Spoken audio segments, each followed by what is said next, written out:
Amici telespettatori, l'incontro degustativo di oggi prevede due vini isolani. Il primo è un classico rosso delle terre sarde, il secondo è un bianco siciliano di nuova concezione, dallo stile tipicamente internazionale.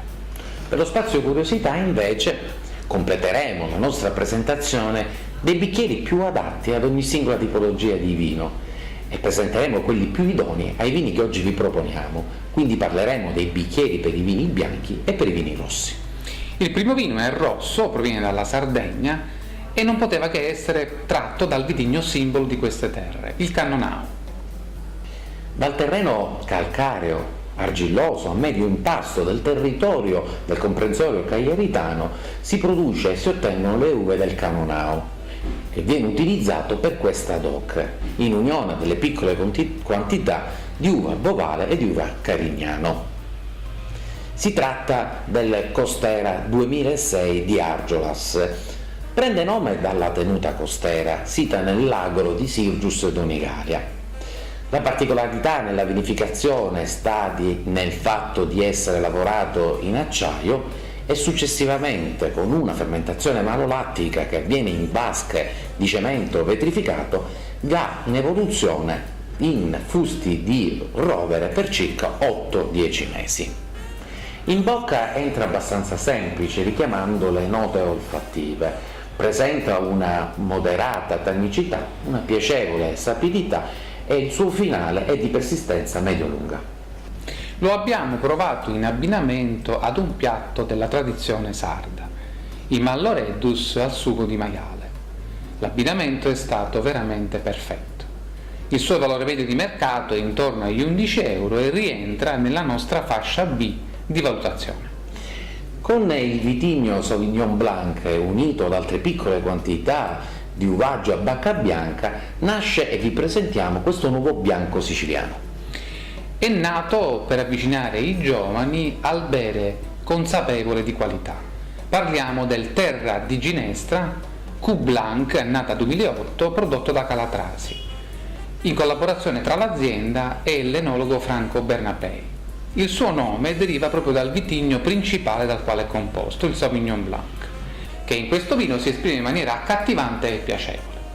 Vinificato esclusivamente in acciaio, permane sulle fecce fini per un buon periodo prima di finire in bottiglia per aumentarne il corpo e la freschezza. Esprime tutta la piacevolezza del Sauvignon Blanc, però anziché i tipici sentori erbacei e vegetali, gira di più su toni che riguardano i fiori, la frutta tropicale, le note agrumate, il sambuco e piacevoli note speziate. In bocca ha perfetta corrispondenza con il naso e soprattutto ha un buon equilibrio tra calore e freschezza, terminando in un lungo finale aromatico. Ideale quindi, e lo consigliamo come aperitivo, ma anche da abbinare a un piatto di mare, possibilmente con un de crostacei in umido. Il suo valore medio di mercato, per come vi sta mostrando il nostro grafico, rientra nella tabella B e il suo valore è di 10 euro a bottiglia. Passiamo allo spazio curiosità.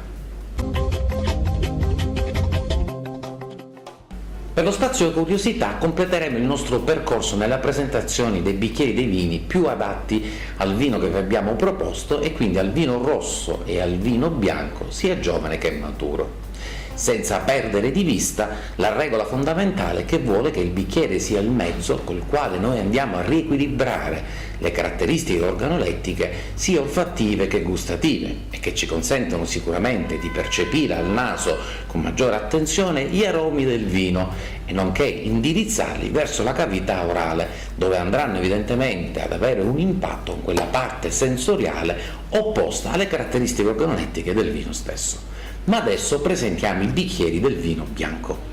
Li vedete adesso in foto. Nel caso di un vino bianco giovane, particolarmente fresco, utilizzeremo un calice di medie dimensioni, lo vedete qui a sinistra, che è quindi poco svasato, in grado di dirigere il liquido principalmente sulla punta della lingua, perché è qui che percepiremo maggiormente le sensazioni di dolcezza. La forma di questo calice consente inoltre di concentrare i profumi verso il naso, favorendo la percezione di quegli aromi delicati e fruttati tipici di un vino giovane. Nel lato destro della fotografia notiamo l'altro calice, adatto ad un bianco più maturo. Vedete, ha un corpo più largo e un'apertura maggiore. Consentirà appunto una migliore percezione olfattiva degli aromi complessi, mentre in bocca valorizzerà il vino, riequilibrando le percezioni, dirigendolo nelle parti laterali della bocca, dove le sensazioni di freschezza si percepiscono in maniera maggiore. Passando invece al bicchiere per il vino rosso, per come vi stiamo mostrando e vedete nella nostra fotografia, possiamo sicuramente tenere presente alcune caratteristiche, soprattutto quando questo vino è giovane e presenta dei tannini spesso aggressivi. Allora il bicchiere di questa forma ci consentirà, oltre che a stimolare un'adeguata ossigenazione e uno sviluppo degli aromi, anche un contatto più immediato e diretto con le parti interne della bocca, evitando così la stimolazione delle gengive. Per un vino rosso maturo, la caratteristica del bicchiere da utilizzare è data dalla grande dimensione. Lo vedete nella foto a destra.